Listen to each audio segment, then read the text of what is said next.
Hello, how are you? It's great to be back with you once again. You know, as we begin to think about goals and dreams, Paul and I are going to cause you to look at and revisit a variety of things that we talk about. Why? Because faith comes by hearing and hearing and hearing in different ways and different approaches and different strategies to get underneath the stuff that's been put on us by life. And I want you really right now, once again, to start thinking about your goals and about your dreams. And as you begin to envision them, one of the things that I think that's very important that we have to always go back to, as you look at your goals and dreams, and I want you to expand them, and it's very important to realize that I found that most people fail in life, not because they aim too high and miss. Most people fail in life because they did just like I did for so many years. They aimed too low and hit. They didn't believe in themselves.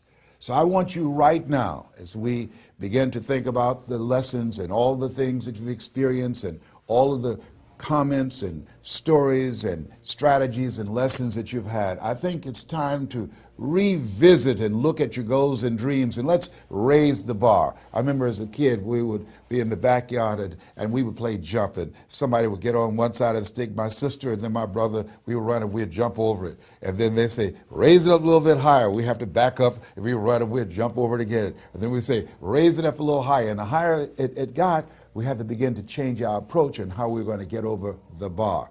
And that's the same thing in life. And so right now, I want you to think about your goals and dreams as you begin to raise them a little higher. And I want you to say with me, it's possible. It's possible.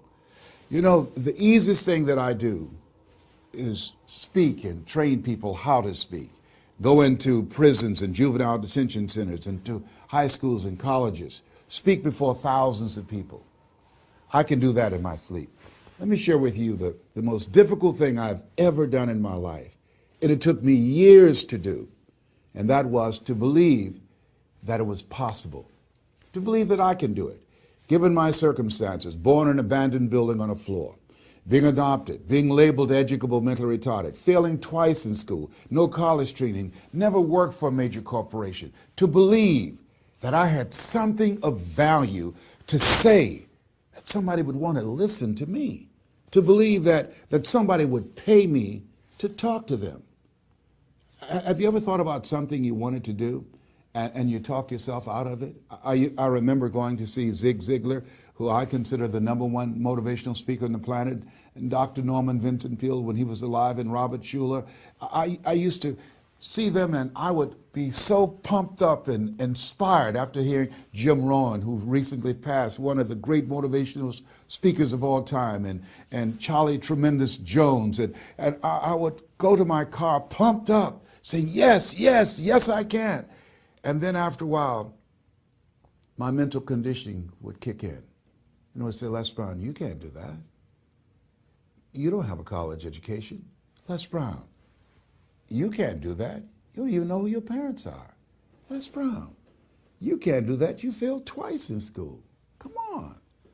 You ever thought about something you wanted to do and you talk yourself out of it?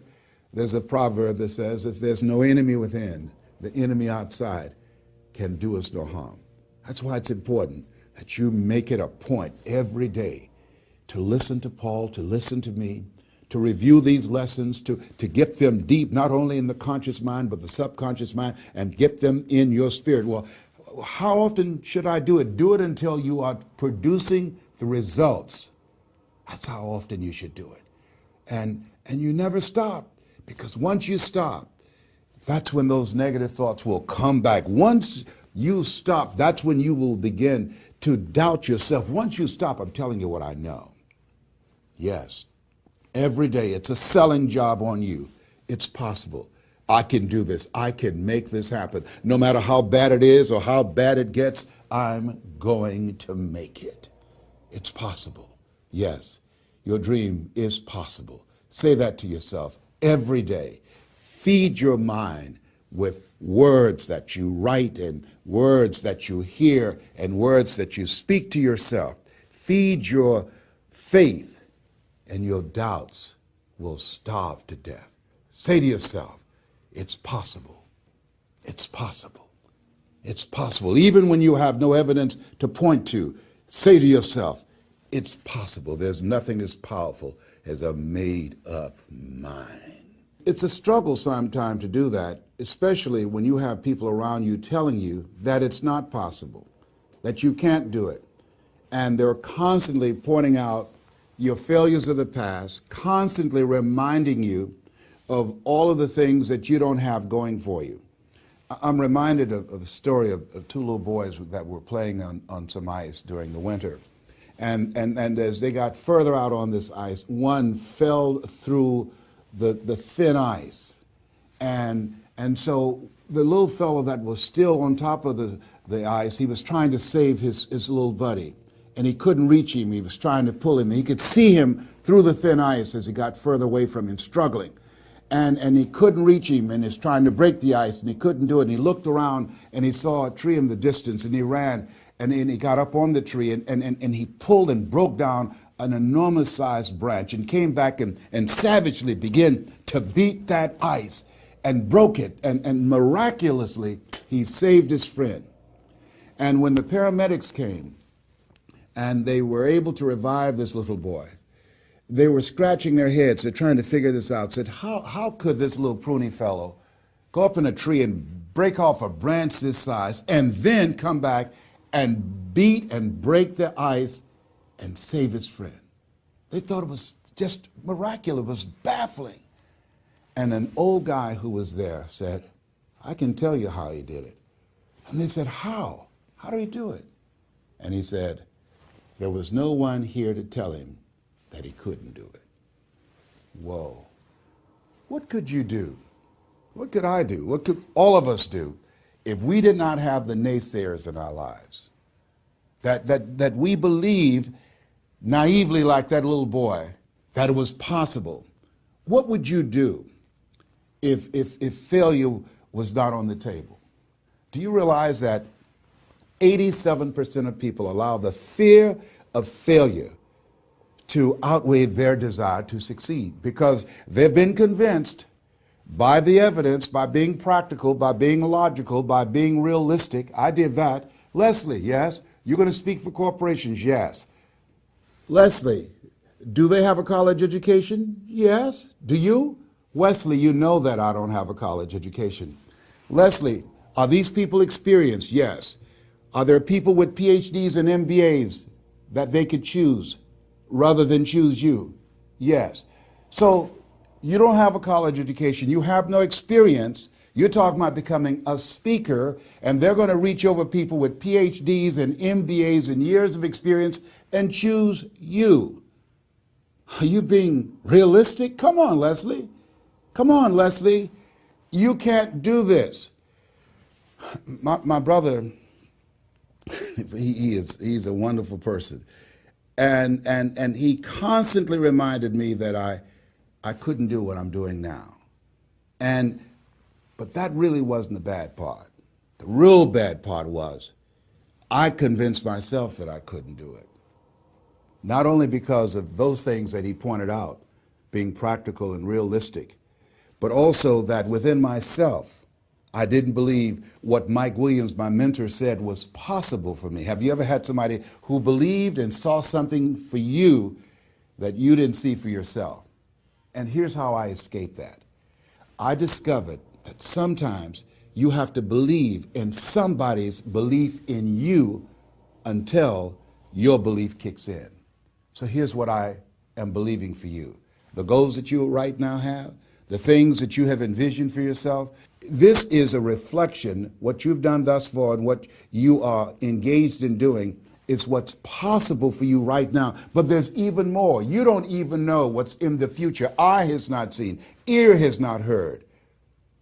If you believe in yourself, if you constantly remind yourself after every defeat, after every setback, every time you get knocked down, I've got a saying, if life knocks you down, try and land on your back, because if you can look up, you can get up. See, a lot of people, because of failure, they stop believing. Let me share something with you. You will fail your way to success. Yes. 8 out of 10 millionaires have been financially bankrupt. You will fail your way to success. It doesn't matter how many times you fail. It doesn't matter how many times people tell you that you can't do it. It doesn't matter if you don't have a dime in the bank. you will fail your way to success. What's very important is you're believing in yourself. You're constantly saying, somehow, some way, I'm going to make it. I remember a lady out of Detroit, Michigan. They call her Martha Jean the Queen. And she had a motivational message she gave all the time on the radio. And the question she would ask was, do you really want to win? Do you really want to win? And she said, if you really want to win in life, you've got to believe in yourself when no one else does. You've got to believe in yourself. See, it's easy to believe in yourself and to have faith if you have a good bill of health, if your relationship is working out fine, if you have money in the bank, if you have a secure job, if your mortgage note is paid current, if the children are acting like they have good sense.